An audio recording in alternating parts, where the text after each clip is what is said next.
Assalamualaikum warahmatullahi wabarakatuh kepada Dr. Siti Hajar Haji Kamarudin.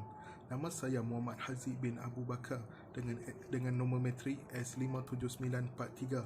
Saya akan membincangkan mengenai faktor-faktor yang mempengaruhi untuk melakukan rasuah di kalangan penjawat awam di Malaysia. Bahagian pengenalan. Rasuah adalah perbuatan melakukan sesuatu dengan niat untuk memberi beberapa kelebihan yang bertentangan dengan kewajipan rasmi dan hak-hak orang lain. Oleh itu, Malaysia kini berdepan dengan krisis integriti yang berpunca daripada amalan rasuah yang berleluasa. Amalan rasuah bukan hanya terbatas kepada penjawat awam tetapi turut menular di kalangan orang awam dan sektor swasta.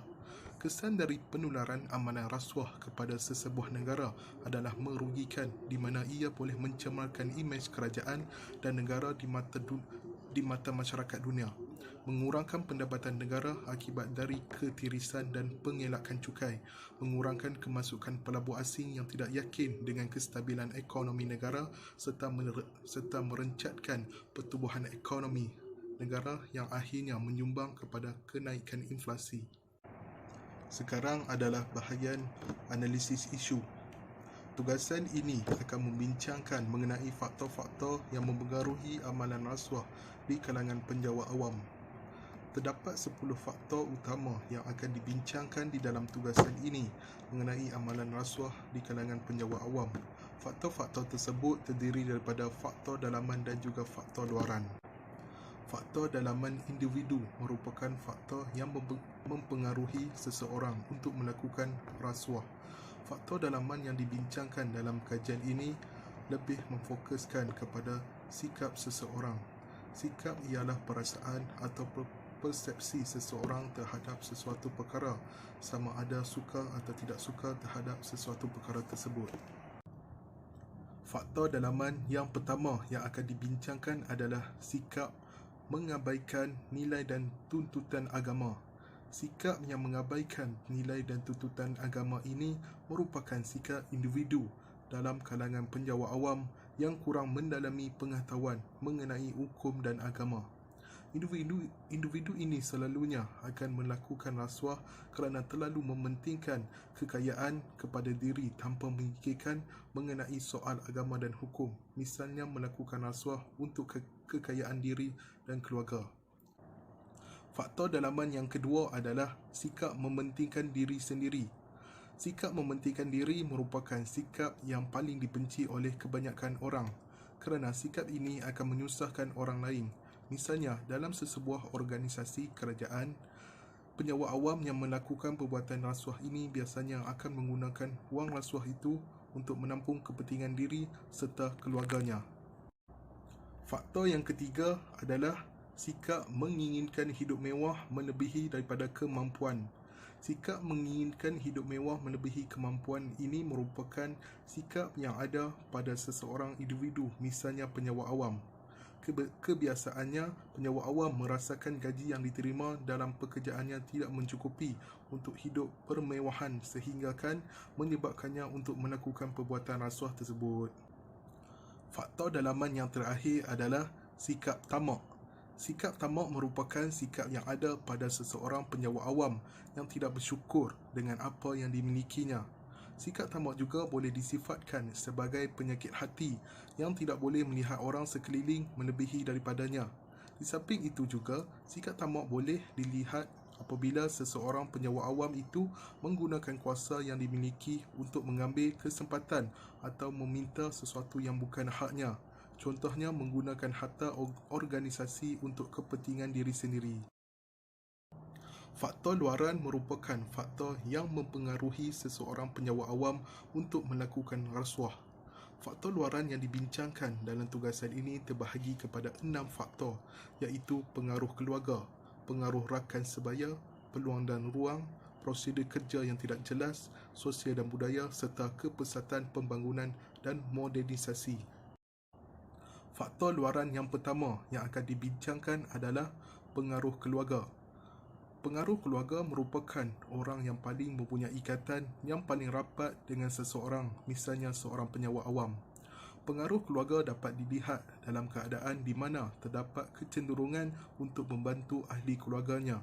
Tambahan pula, senario rasuah menjadi semakin serius dengan adanya amalan nepotisme di mana golongan tertentu yang mempunyai pertalian keluarga akan mendapat keutamaan yang lebih untuk diberikan projek-projek pembangunan. Faktor luaran yang kedua adalah pengaruh rakan sekerja. Rakan sekerja merupakan seseorang yang sangat rapat dengan rakannya yang lain. Dalam bahasa yang mudah adalah rakan sejawatan dalam sektor awam yang tertentu. Misalnya, pelaku rasuah di PBT menunjukkan mereka sanggup mengamalkan rasuah kerana terikut-ikut dengan tindakan rakan sekerja yang Faktor luaran yang ketiga adalah peluang dan ruang. Peluang dan ruang yang dikatakan terdapatnya kelemahan dalam sistem organisasi sesebuah sektor kerajaan. Kelemahan tersebut adalah dari segi kurangnya pergerakan tinjauan atau pemantauan kerana birokrasi yang lemah serta banyak menggunakan kuasa budi bicara dalam membuat keputusan. Perkara ini telah diambil kesempatan oleh segelintir penyewa awam untuk melakukan perbuatan rasuah. Faktor luaran yang keempat adalah prosedur kerja yang tidak jelas. Prosedur kerja yang tidak jelas yang dikatakan adalah terdapatnya kaki tangan yang tidak jelas dengan skop kerja yang diberikan kepada mereka. Prosedur kerja yang tidak jelas akan memberikan peluang kepada segelintir penyewa awam untuk melakukan rasuah. Keadaan ini boleh membuka ruang berlakunya rasuah di mana penyewa awam yang tidak jujur akan sengaja merumitkan urusan pelanggan sehingga pelanggan terpaksa menawarkan rasuah atau sogokan bagi melincinkan segala urusan mereka. Faktor luaran yang kelima adalah sosial dan budaya. Sosial dan budaya yang dikatakan adalah terdapatnya unsur-unsur pemberian hadiah kepada seseorang sebagai ganjaran menjalankan tugas. Misalnya, penyewa awam akan memberikan hadiah bagi menjaga hati orang awam.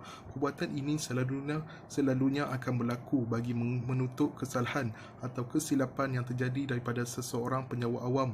Tindakan sebegini akan memberikan reaksi yang positif daripada orang awam untuk berdiam diri untuk menutup kesalahan atau kesilapan yang berlaku terhadap seseorang penyewa awam tersebut. Faktor luaran yang terakhir adalah kepesatan pembangunan dan modernisasi.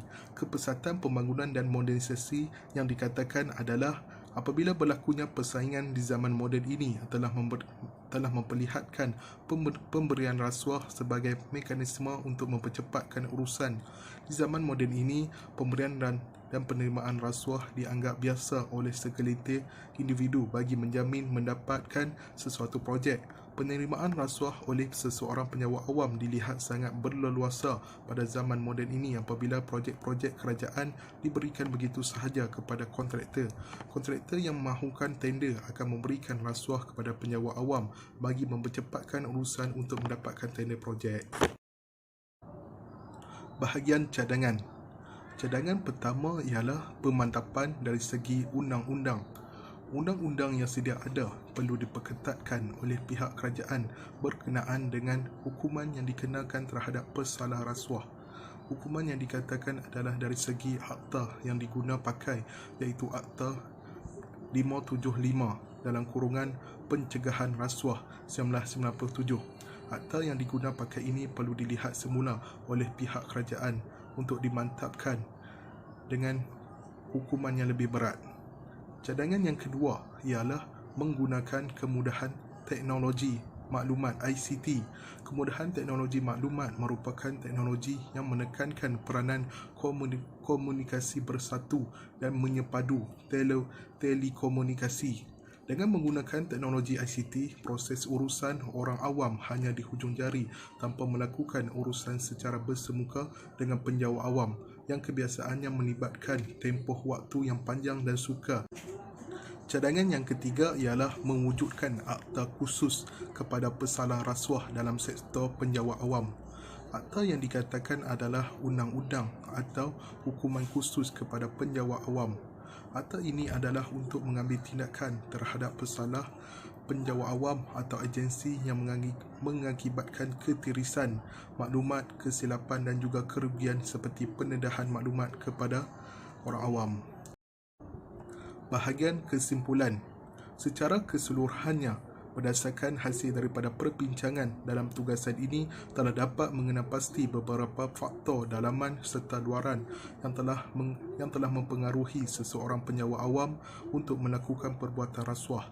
Oleh itu, usaha pencegahan rasuah perlu dilihat secara total yang memerlukan kepada perancangan dan pelaksanaan bersepadu dari semua pihak yang merangkumi semua aspek, termasuklah penguatkuasaan, politik dan kepimpinan, pembangunan ekonomi, pembangunan sosial, program pendidikan serta pembangunan masyarakat.